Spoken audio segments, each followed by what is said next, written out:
রায়গঞ্জ শিলিগুড়ি মোড়ে রায়গঞ্জ পুর বাস স্ট্যান্ডের শুভ সূচনা করলেন উত্তরবঙ্গ উন্নয়ন মন্ত্রী উদয়ন গুহ। অনুষ্ঠানে উপস্থিত ছিলেন রায়গঞ্জের বিধায়ক কৃষ্ণ কল্যাণী, রায়গঞ্জ পুলিশ জেলার পুলিশ সুপার সানা আক্তার, পুর প্রশাসক সন্দীপ বিশ্বাস সহ রায়গঞ্জ পৌরসভার প্রশাসক মণ্ডলীর সদস্যরা। বৃহস্পতিবার উত্তর দিনাজপুর জেলার রায়গঞ্জ পৌরসভার ৩ নম্বর ওয়ার্ডে এই বাস স্ট্যান্ড নির্মাণ কাজের সূচনা করেন উত্তরবঙ্গ উন্নয়ন মন্ত্রী উদয়ন গুহ। আগামী বছরের শুরুতে এই বাস স্ট্যান্ড রায়গঞ্জবাসীকে উপহার দেবেন বলে জানিয়েছেন বিধায়ক কৃষ্ণ কল্যাণী।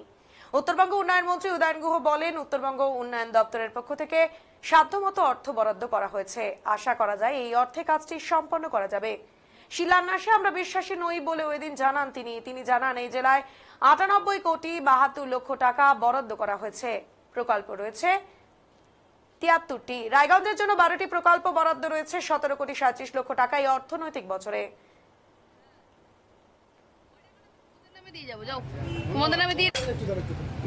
রায়গঞ্জের নতুন বাস স্ট্যান্ডের শুভ সূচনা করলেন মন্ত্রী উদয়ন গুহ।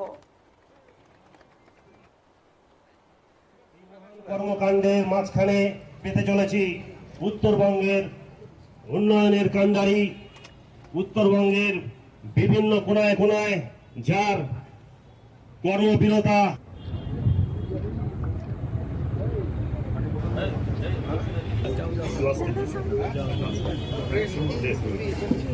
কি জানাচ্ছেন মন্ত্রী উদয়ন গুহ, শুনবো। আমরা আমাদের সাধ্যমতো অর্থ বরাদ্দ করেছি এবং আশা করি সেই টাকাতে আমাদের এই কাজটা হয়ে যাবে।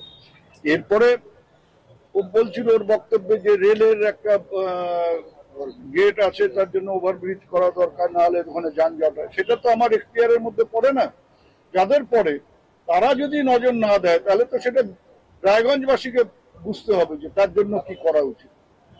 আর শিলান্যাসে আমরা বিশ্বাস করি না। আমরা যেটা করি, বিশেষ করে আমি আমার দপ্তরের কথা বলতে পারি, আমরা যা করছি, এই যে আজকে এটা কিন্তু শিলান্যাস হলো, এটা কাজের সূচনা হলো। আমরা অ্যাডমিনিস্ট্রেটিভ অ্যাপ্রুভাল নিয়ে আসি, অর্থ বরাদ্দ হয়, তারপরে টেন্ডার হয়, ওয়ার্ক অর্ডার হয়, তারপরে সেই জায়গায় পৌঁছে আমরা কাজটা শুরু করি। আজকে এখানে যেটা কাজের শুরুয়াত হলো, কাজেই যারা শিলান্যাস করে 5 বছর পর পর তাদের কাজ হচ্ছে এসে শিলাগুলো পরিষ্কার করা। আমরা সেটা করি না, আমরা কাজটা শুরু করে দিই। আমি এই ফিনান্সিয়াল ইয়ারে যে টাকাটা বরাদ্দ হয়েছে এই জেলার জন্য, সেটা হচ্ছে এই জেলার কথা বলছি, এই জেলার জন্য বরাদ্দ হয়েছে ৯৮ কোটি ৭২ লক্ষ টাকা। টোটাল প্রজেক্ট হচ্ছে ৭৩টা। রায়গঞ্জের জন্য ১২টা প্রজেক্ট, বরাদ্দ হচ্ছে ১৭ কোটি ৩৭ লক্ষ। আমি এই ২৫-২৬ ফিনান্সিয়াল ইয়ারের কথা বলছি। আর এই রায়গঞ্জের জন্য আমরা মোট ২১টা প্রজেক্টে এই ৩ বছরে ৩৪ কোটি ৭৭ লক্ষ টাকা আমরা খরচ করছি। আমরা আমাদের এই মহান কর্মকাণ্ড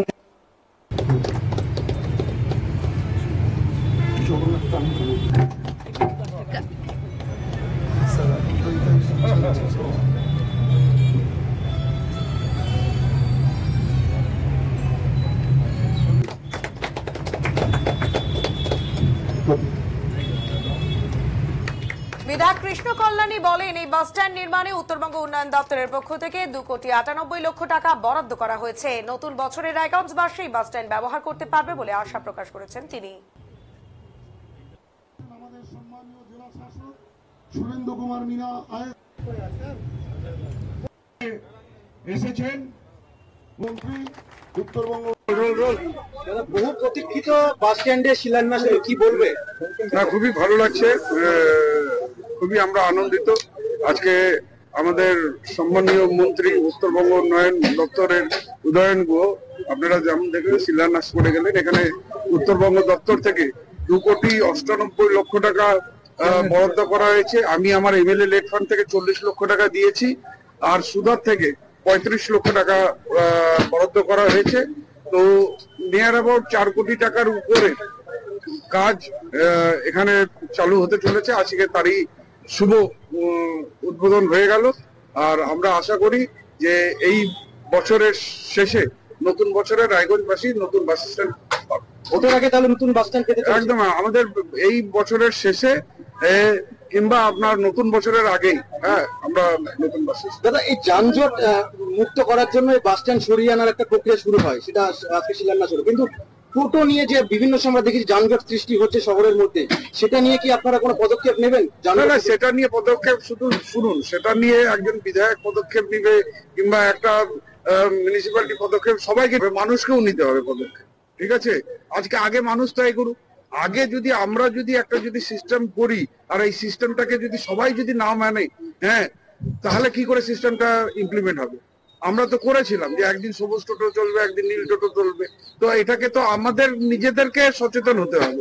সেই জায়গায় যদি আমরাই নিজেরা যদি সচেতন না হই, অন্য কাউকে দোষ দিয়ে তো লাভ নেই। প্রশাসন কি দেখবে? না, প্রশাসনের মধ্যে দেখবে আগে সাধারণ মানুষকে নিজেদেরকে সচেতন হতে হবে। তার মানে বাস স্ট্যান্ড কি সামনের ভোটকে পাখির চোখ করে? না, সামনের ভোটকে পাকে আজকে যদি উন্নয়ন করে যদি কোনো ভোটকে পাখির চোখ করা যায়, তাহলে আমি বলবো এই ধরনের উন্নয়ন করে পাখির চোখই করা উচিত।